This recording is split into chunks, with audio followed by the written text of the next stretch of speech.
अस्सलाम वालेकुम। बकरा ईद हो और घर में ओजरी ना बने, ये तो हो ही नहीं सकता। ओजरी या फिर बोटी मसाला, जो भी आप कहती हैं, बहुत ही मज़ेदार और आसान से तरीके से मैं आज आपको बनाना सिखाऊंगी।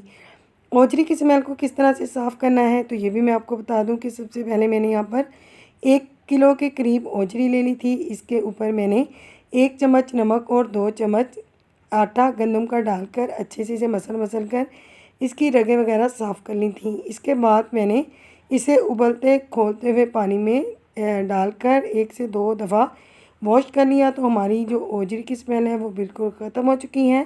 तो अब हम इसे पकाना स्टार्ट करेंगे। यहाँ पर मैंने ओजरी को 3 लीटर पानी के अंदर शिफ्ट कर दिया है। अब हम इसके अंदर मसाले ऐड करेंगे। 1 चम्मच भरकर हल्दी पाउडर ऐड किया है मैंने। 1 चम्मच ही भरकर मैं इसमें सुरख मिर्च का पाउडर और हस्बे ज़ायक़ा नमक ऐड करूँगी। आप अपने टेस्ट के हिसाब से मिर्चों को कम या ज़्यादा कर सकते हैं। अब इसके अंदर हम 2 दरमियानी प्याज ऐड करेंगे। इसके बाद अदरक, लहसुन और 3 से 4 अदद मैंने हरी मिर्चों को पीस लिया है। ये मैक्सिमम 2 से 2.5 चम्मच बनते हैं। ये इसके अंदर ऐड करेंगे। मिर्चें मैंने इसलिए शामिल की हैं क्योंकि इससे टेस्ट बहुत ज़बरदस्त आता है। पानी को बॉयल आने लग गया है तो हम इसके अंदर 5 अदद छोटे साइज़ के टमाटर ऐड कर देंगे। टमाटर से ग्रेवी बहुत अच्छी बनती है। जब इस तरह से पानी पकना शुरू कर देगा तो हम इसको कवर करेंगे। तकरीबन 1.5 या 2 घंटे के लिए हम इसको ढक देंगे और इसे पकने देंगे। अगर आप प्रेशर कुकर में बनाना चाहते हैं तो इस हिसाब से आप पानी को एडजस्ट कर सकते हैं। सेम मेथड से पकाएं, आपकी ओजरी बहुत मज़े की बनेगी। 1 घंटे के बाद हमने देखा है कि काफ़ी सारा पानी ड्राई हो चुका है। अब इस स्टेज पर हम देख लेंगे कि ओजरी अगर हमारी गल चुकी है तो फ्लेम को हाई करेंगे, वरना मीडियम फ्लेम पर ही इसे मज़ीद आधे घंटे के लिए पकने देंगे। दोबारा से कवर कर देंगे हम इसे। ओजरी हमारी गल चुकी है, फ्लेम को मैंने हाई कर दिया था। अब हम आधे घंटे के बाद चेक करेंगे तो पानी जो सारा है वो ड्राई हो गया है। इसके अंदर 2 चम्मच भरकर सूखा धनिया पाउडर ऐड करेंगे।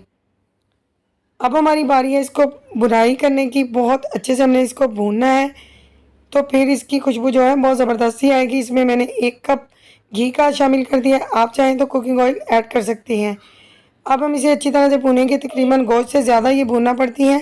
तकरीबन 12 से 15 मिनट के लिए हम इसे अच्छे से भूनेंगे। देखिए भूनते जा रहे हैं तो इसका कलर कितना खूबसूरत आता जा रहा है। सबसे अहम मेथड है इसको साफ़ करने का और इसको वॉश करने का। जब भी इसकी स्मेल ख़त्म होती है, इसके बाद जो अहम स्टेप है वो इसकी भुनाई और मसाले का है कि हम इसमें क्या यूज़ कर रहे हैं जिससे ये बहुत ही खुशबूदार सालन बने। अगर आपको ज़रूरत पेश आए, बॉटम से आपकी ओजरी लगने लगे, तो इस तरह से आप पानी थोड़ा सा डालकर इसे भूनते जाएं। जैसे जैसे हम इसे भूनते जाएंगे ज़बरदस्त सी लुक इसकी आती जाएगी। देखिए कितनी ज़बरदस्त बनी है। बहुत ही खुशबूदार सालन है, इसमें कोई स्मेल बाकी नहीं रही। बकरा ईद स्पेशल है, बकरा ईद आ रही है। इस ईद पर आप इस रेसिपी को ज़रूर ट्राई करें और अपना फीडबैक मुझसे शेयर करें। वीडियो पसंद आए तो वीडियो को लाइक करें। चैनल पर नए हैं तो सब्सक्राइब कर लें। साथ में के बेल आइकन को ज़रूर प्रेस कर लिया करें ताकि मेरी हर नई वीडियो का नोटिफिकेशन आपको बर वक्त मिल सके। अब हम इसके अंदर 2 से 3 अदद हरी मिर्चें ऐड करेंगे। एक मसाला रह गया है जो बहुत ज़रूरी इंग्रेडिएंट है, फेनल पाउडर है मेरे पास, हम वो यूज़ करेंगे। तो आप यकीन करें कि इतनी मज़े की बोटी मसाला रेडी होगा कि आप खुद हैरान रह जाएंगे कि ओजरी इतनी मज़ेदार बनी है। बिल्कुल खुशबूदार बनाने के लिए मैंने थोड़ा सा सौंफ का पाउडर यूज़ किया है। आप इसे ज़रूर डालें, ज़रूर ट्राई करें। देखिए ज़बरदस्त सी हमारी ओजरी जो है रेडी हो चुकी है। इस पर मैंने गरम मसाला और हरा धनिया डाल दिया है। अगर आप थोड़ा सा मसालेदार ग्रेवी वाली बोटी बनाना चाहते हैं तो आप इस स्टेज पर थोड़ा सा पानी 1 कप यूज़ कर सकते हैं। लेकिन बोटी का सालन जो होता है वो इस तरह से ही बनता है, तो मैंने जैसे बनाया आप इस तरह ही बना सकते हैं। बिल्कुल रेडी हो चुका है हमारा सालन। अब हम इसे किसी प्लेट में शिफ्ट कर देंगे।